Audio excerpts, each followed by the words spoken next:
도요타에 큰 위기가 찾아오고 있습니다. 지금은 도요타가 미국 시장을 비롯한 세계 시장에서 압도적인 점유율을 가지고 있지만 이제는 도요타의 시대가 끝날지도 모르겠다는 소식이 들려오고 있는데요. 도요타가 제대로 사고를 쳐버렸습니다. 현대를 따라잡겠다고 야심차게 내놓은 도요타의 신형 전기차에서 매우 심각한 결함이 드러났습니다. 무려 주행 중 바퀴가 빠져버리는 정말 말도 안 되는 심각한 결함이 발견된 것인데요. 그것도 심지어 시승회를 하기 위해 만번의 정비를 받은 차에서 발생한 결함이라 빼도 박도 못하는 상황이 되어버렸습니다. 도요타가 대만에서 준비한 시승회에서 발생한 이 사건은 운전자가 조금이라도 더 속도를 올렸었다면 목숨을 잃을 수도 있었던 아찔한 사고였습니다. 문제는 이미 팔려나간 같은 모델 자동차들에서도 똑같은 결함이 발견된 것인데요. 이 모델은 도요타가 현대의 아이오닉 5를 따라잡기 위해 만든 모델로 도요타가 야심차게 준비한 첫 양산형 전기차입니다. 부족한 기술력으로 급하게 준비했던 전기차였기에 기본적인 성능도 매우 부족했지만 여기에 바퀴가 빠지는 치명적인 결함까지 발생하였고 이 때문에 판매된 모든 차량을 환불해줘야 하는 심각한 사태까지 발생해버렸습니다. 이 사건으로 인해 도요타의 전기차 기술이 얼마나 형편없는지가 만천하에 드러나게 되어버렸고 많은 사람들이 도요타에 실망하여 도요타는 창사 이래 최대의 위기를 맞이하게 되었습니다. 미래에 대한 준비를 전혀 하지 않았던 도요타가 시대의 흐름을 읽지 못하고 종말을 맞이할 수도 있다는 전망마저 나와 도요타의 미래를 더욱 어둡게 만들고 있는데요. 이에 대한 자세한 내막에 대해 알아보겠습니다.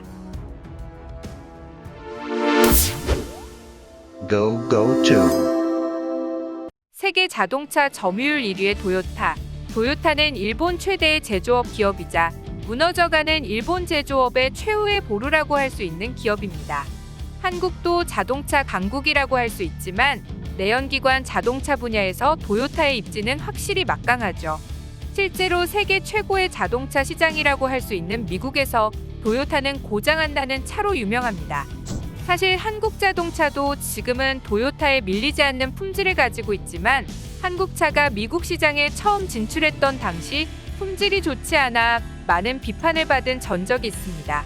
당시 한국 자동차에 좋지 않았던 인식이 지금도 미국 사람들에게는 남아있는 것이죠. 지금은 많은 사람들이 한국차가 예전과는 비교할 수 없을 정도로 좋아졌다는 것을 깨닫고 있지만 아직도 많은 사람들이 한국차에 나쁜 선입견을 가지고 있는 것도 부정할 수 없는 사실입니다. 그만큼 첫인상과 인식이란 것은 매우 중요하죠. 그런데 안전하고 튼튼한 차로 세계인들에게 인식이 박혀있는 도요타에 대한 인식도 끝날 상황에 처했습니다. 도요타의 신형 전기차에서 바퀴가 빠지는 치명적인 결함이 발견되면서 도요타에 대한 인식이 밑바닥까지 추락해버렸으며 심지어 결함을 고칠 방법이 없어 판매된 모든 차량을 전부 환불해줘야 하는 사태에 직면하면서 도요타 최대의 위기가 발생했습니다. 이번에 결함이 발견된 모델은 BZ4X라는 모델로 도요타가 현대의 아이오닉 5를 잡기 위해 급하게 출시해서 내놓은 모델입니다. 최근에 현대차는 앞으로는 내연기관차의 시대는 종말을 맞이할 것이라고 밝히며 빠르게 전기차의 개발과 출시에 들어갔습니다. 현대의 전기차의 행보는 매우 놀라웠는데 조용히 전기차들을 출시하기 시작하더니 어느덧 올해에는 테슬라 다음으로 전 세계 전기차 판매 세계 2위를 달성하며 테슬라 자동차를 따라잡기 시작했죠. 이에 일론 머스크는 블룸버그 통신을 통해 현대를 극찬하기까지 했는데요. 블룸버그 통신은 일론 머스크 미안해 조용히 전기차 시장을 지배 중인 현대차라는 제목의 기사를 통해 일론 머스크와의 인터뷰를 실었고 현대차의 행보에 일론 머스크마저 놀라고 있다고 전달했습니다. 블룸버그 통신에 따르면 아직까지는 테슬라가 현대보다 많은 차량을 판매하고 있지만 테슬라가 현대와 기아의 판매 실적에 도달하기까지는 10년이 걸렸다고 설명했습니다. 현대, 기아는 전기차 전용 플랫폼 차량인 아이오닉 5를 출시한 지 고작 1년 만에 테슬라가 10년 동안 이룬 만큼의 성과를 따라잡은 것이죠. 트렌드에 민감한 미국의 소비자조차 현대와 기아의 전기차에 대해 매우 만족스럽다며 엄지를 치켜세우며 극찬을 아끼지 않았습니다. 반면 시류의 흐름을 읽지 못한 일본의 자동차들은 전기차 전환이 지지부진한 상태입니다. 도요타나 혼다는 팩스와 도장 문화를 버리지 못한 일본 기업의 특유의 느린 움직임으로 시대를 쫓아가는 것이 한 발짝 느리다는 평가를 받고 있는데요. 시대를 못 쫓아간다는 것에 마음이 급해진 도요타는 미국 의회에 로비를 해서 전기차의 시대 전환을 늦추려고 했으나 실패했고 급한 대로 개발 중인 전기차 모델을 선보이게 됩니다. 현대의 아이오닉 5가 큰 호평을 받자 그에 대항할 모델을 부랴부랴 선보이며 BZ4X라고 불리는 첫 양산형 전기차를 출시했죠. 하지만 시작부터 이 차량은 많은 자동차 전문가들과 매니아들 사이에서는 크게 욕을 먹고 있었는데요. 아이오닉 5보다 늦게 출시한 차량임에도 불구하고 모든 면에서 아이오닉보다 뒤처진 모습을 보여주었습니다. 기본적인 스펙만 비교해봐도 배터리 용량, 최고 출력, 최고 속도, 전륜 제로백, 사륜 제로백, 차량의 크기에 의한 편의성 모든 면에서 현대의 아이오닉의 상대가 되지 않는다는 것이 현재 전문가들의 반응입니다.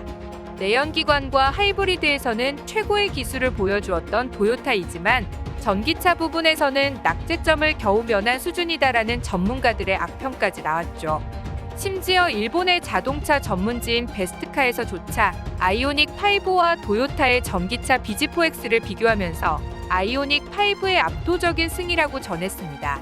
배터리 용량과 주행거리는 비슷하지만 실내 공간과 주행 성능에서 큰 차이가 있었다는 것이 크다고 평가했습니다.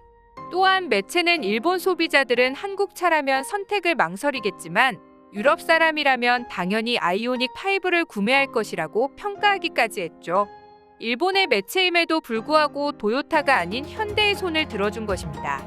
또한 일본의 유튜브 채널인 이카라이프의 고미 야스타카는 아이오닉 5의 완성도가 세계 최상의 수준이라며 일본 브랜드들이 힘을 냈으면 좋겠다고 전하면서 시승하는 내내 분하다라는 표현을 쓰며 일본의 기술이 한국에 뒤처졌음을 암시하는 멘트를 날리기도 했습니다.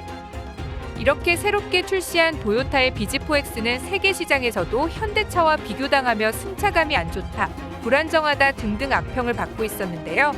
그럼에도 도요타가 처음으로 출시하는 양산형 전기차이기에 일단은 응원하겠다는 도요타의 충성 고객들도 있었습니다. 하지만 BZ4X의 바퀴가 빠지는 매우 중대한 결함으로 인해 충성 고객들마저 모두 등을 돌려버릴 상황이 발생해버렸습니다. 심지어는 이 결함이 발생한 후 2달이 지나도 도요타는 차량의 결함을 해결하지 못했고 아예 차를 다시 사드리겠다는 보상안을 제시하게 되었는데요.